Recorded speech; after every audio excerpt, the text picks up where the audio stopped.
Aí pessoal, vou mostrar o defeito do meu tipo 1.6E que já tá me deixando louco. Dei partida nele, não quis pegar. Vou dar uma acelerada,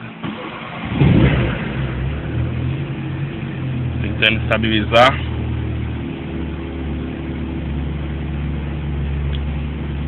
Agora eu vou dar uma acelerada nele. Morreu.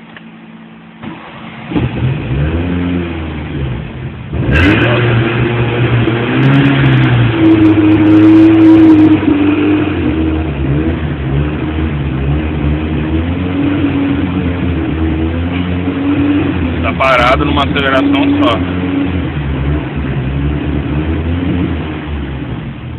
Ele volta na rotação normal. Dou uma acelerada rápida e ele morre.